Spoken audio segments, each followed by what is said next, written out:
This is a show, and I could be your friend, but I'ma knock your ass out if you touch me again. Good morning. I don't remember your name, but I remember the and I was glad that you came. You need to hop on the train. I was on MTV about a year ago. They say, Snoop, you want to do another show? I say no.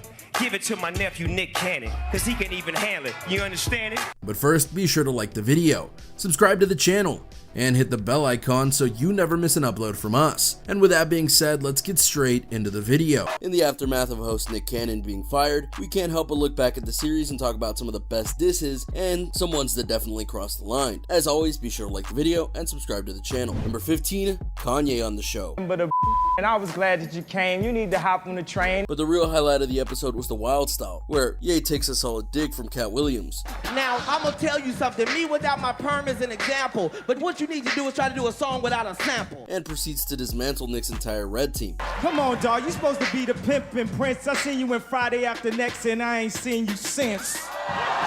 Number 14, Don't Touch Me. As the two teams were battling, one called out another for being the most hated person in the hood after Donald Trump. I'm mad. It's true. The most hated people in the hood is Donald Trump and then you. Which was fine and fair in the context of the show, but then the same rapper kept trying to push the rapper with his finger as if to show dominance over them. Say you're in the street, but that's not the factor.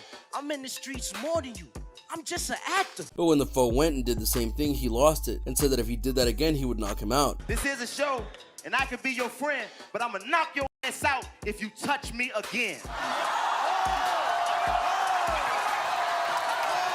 Number 13, The Legend of Wayne Brady. Now, there's a little something that I'd like to share. The only thing straight about you is your hair. Wayne made the mistake of trying Cat Williams during Wild Style and caught a whooping that ended in an Andrew Dice Clay style nursery rhyme that remains one of Wild 'N Out's most savage disses. You hickory dickory dock. Your girl was on my she came to my house, I turned her out, and now she sells my Still, you can't help but appreciate Wayne going outside the more family entertainment aspects of what Whose Line did and coming onto Wild 'N Out. Why you dissing my team and dropping bombs? You got street cred with soccer moms. Number 12, Amber Rose versus Nick Cannon. I'm on this show doing you a favor, just like Mariah, she's your career saver.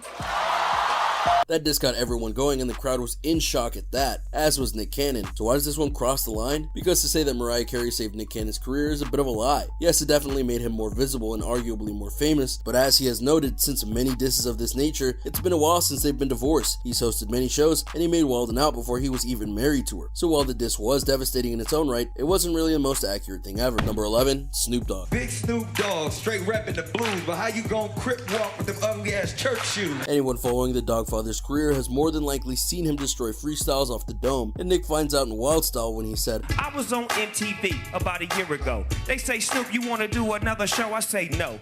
Give it to my nephew, Nick Cannon, because he can even handle it. You understand it? Yup, that's the burn. What's more, that's a Snoop burn. Like we said, who better than Snoop? And though Nick had to take it on the chin, you know that he was really grinning ear to ear because Snoop really did come to play. Number 10, the Black China episode.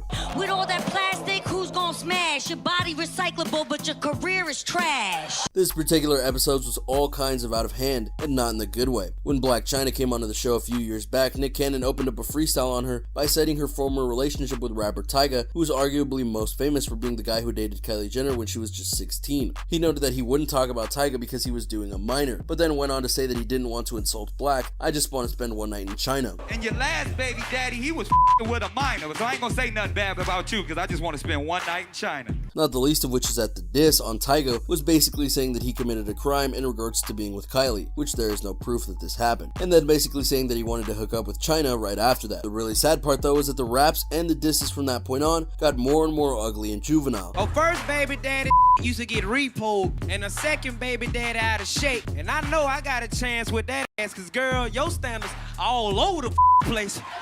To the point where one member of the red team wanted to leave because of a diss a fellow teammate said. Wait a minute, no. Yeah. Number 8, the Doughboy. In this particular game, Nick and Zendaya, who were on opposite teams, had to put water in their mouths and not spit it out while the other sides tried to make them do a spit take. For Doughboy, he decided to get physical in a way by asking Nick if he could tell that he lost weight. Hey yo Nick, can you tell I lost weight or no? What about now? When it was clear Cannon was going to react to this, he went full tilt and took his shirt off. Again, did it cross the line? Probably not, but it was definitely something no one expected to see that night. Number 6, the Carrie factor. This one didn't cross the line, but it's one that might have obliterated lines in regards to just how much this show could do and how far they could push things. Back in 2013, Cannon was doing an episode where one of the games was to attract someone's attention via comical line. In this case, a young woman. Cannon was last to go on, and he started off with a simple line of "What's happening, baby girl?" to which the crowd exploded.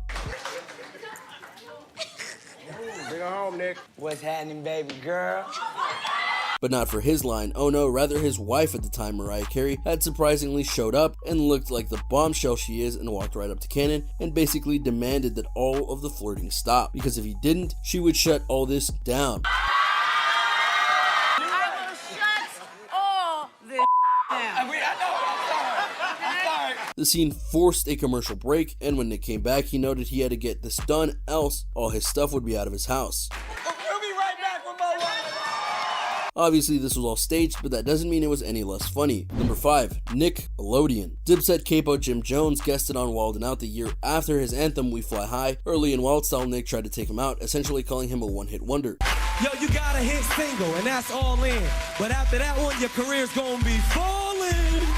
Jones grabs the mic and dispenses with Nick and his entire team. Fake actors, fake rappers, fake Jeezy, fake and plus you lack the swag. Without Nickelodeon, you be packing bags. This buzzer right here noted quite fairly that Nick Cannon's career owes a lot to Nickelodeon, and not just that he was on all that, but that they kept him on as a writer, producer, and star of other shows. Without that, there is no Wild 'N Out, no Marriage to Mariah Carey, no hosting gigs, etc. So yeah, next time go for the kill earlier, Cannon. You might live longer in the battle. Number 4, Conceited. When I get the mic, y'all know I'm flowing hot. I should piss in his dread so y'all can call him Goldilocks. During Conceited's Wild Style appearances, they dramatically drop the beat and he goes in like a grind time main event. Now this is the truth, you hate it. Why the hell everything you like gotta be food related? He runs through Nick's platinum team in under a minute during the Kevin Hart hosted 5th season premiere. Why don't you just sit here and tell the public his favorite basketball team is the Denver Nuggets?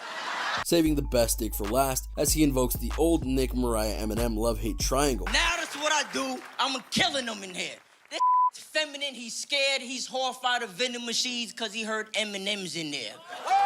That speaks for itself, don't you think? Number 3, Pie. Biggest roles is that played by D-Rec, who lets everyone know when the game is over, when someone screws up, and more. But one time Nick Cannon challenged him to one of their games where they have to use an unusual word in a freestyle rap, else get pie in the face. He agreed, but the fix was in, because everyone had a pie and surrounded him. The moment he screwed up, they all decked him with the pies. I'm on the stage, it's a celebration. Okay.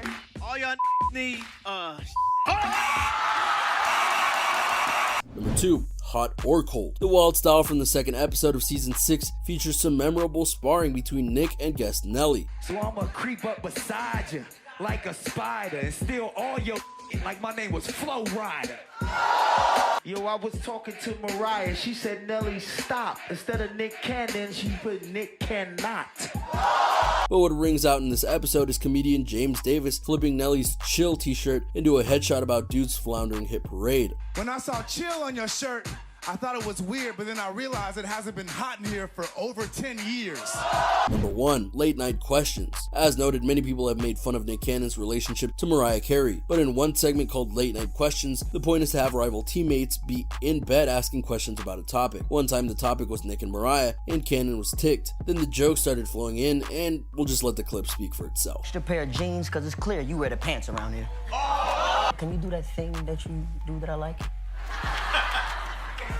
Do I look like Christina Milian? And there you have it, a look at Wild 'N Out and the various disses that have fallen on both sides of the spectrum in terms of being too good or way too far. Do you remember when these disses happened? Which one of these moments was your personal favorite? Do you have another moment that should be on this list? Let me know in the comments down below. Be sure to subscribe, and I'll see you next time on the channel.